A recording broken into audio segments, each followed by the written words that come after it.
Bonjour, donc voici un petit tutoriel pour se connecter à Classroom, côté étudiant.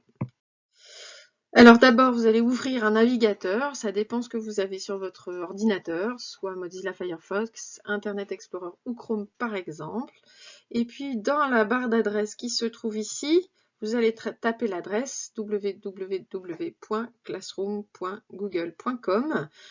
Si vous voulez utiliser le moteur de recherche, vous cherchez simplement Google Classroom et vous cliquez sur le lien. Ceci vous amènera il vous demandera de vous connecter à votre compte Google Classroom. Alors attention, n'utilisez pas votre adresse personnelle. Vous voyez, moi je suis connectée sur ce navigateur, je me suis déjà connectée à un compte Google en utilisant une adresse personnelle. Il faut bien utiliser un autre compte en rentrant d'autres identifiants, les identifiants de votre compte Google Classroom. Donc ici, elle se termine par @sankoré.org parce que c'est le nom de domaine qu'on nous a attribué. Ensuite, vous rentrez bien le mot de passe provisoire qui vous a été donné.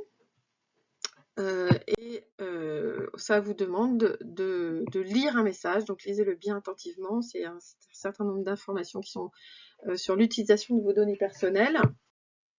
Vous acceptez, sinon c'est pas possible. Et ensuite, on vous demande de modifier le mot de passe, parce qu'évidemment là c'est un mot de passe générique. Donc vous créez un nouveau mot de passe identique des deux côtés. Un mot de passe sécurisé si c'est possible, avec des majuscules, des minuscules, des chiffres, des lettres, et que vous notez sur un papier sur votre bureau. Et ensuite, vous modifiez le mot de passe. Vous cliquez sur modifier mot de passe. Cette annonce Google classique qui vous demande si vous voulez rentrer un numéro de téléphone, je ne vous le conseille pas, mais par contre une adresse mail de récupération, pourquoi pas. Google Classroom, c'est une version éducation de Google, donc ils se sont engagés à ne pas utiliser ces données personnelles. Vous confirmez. Ensuite, il y a une fenêtre pour vous connecter directement à Google Classroom. Vous sélectionnez le profil qui va bien. Ici, c'est le vôtre et vous continuez. Vous sélectionnez le fait que vous êtes élève. Et enfin, vous arrivez sur votre page d'accueil Google Classroom. Là, vous n'avez pas encore de cours pour l'instant. Pour ajouter un cours, il faut cliquer sur le plus. On vous demande de rejoindre un cours. Alors, si vous créez des cours, c'est bien. Ça me permettra de me reposer un petit peu. Mais c'est pas, pour l'instant, on n'en est pas encore là. Vous rejoignez le cours avec le code que moi, votre professeur, je vous ai donné. Alors, parfois, il se peut... Alors, normalement, si vous allez rentrer le code, c'est fini, vous arrivez sur la page de Google Classroom avec le cours, on y viendra tout à l'heure. Parfois, il peut arriver que malgré le code du cours, il dit le code n'est pas valide. Alors, qu'est-ce qui se passe alors que c'est le bon code? Il se passe que, en fait, vous êtes peut-être encore connecté malgré tout avec votre compte personnel. Donc, dans ce cas-là, il faut cliquer sur votre petite photo de profil, vous voyez, c'est moi là, et soit ajouter un nouveau compte, c'est-à-dire que là, il va vous demander de créer un nouveau compte qui va ensuite être de nouveau présent dans la fenêtre que vous allez voir, là, que vous allez pouvoir sélectionner ensuite et changer de compte facilement.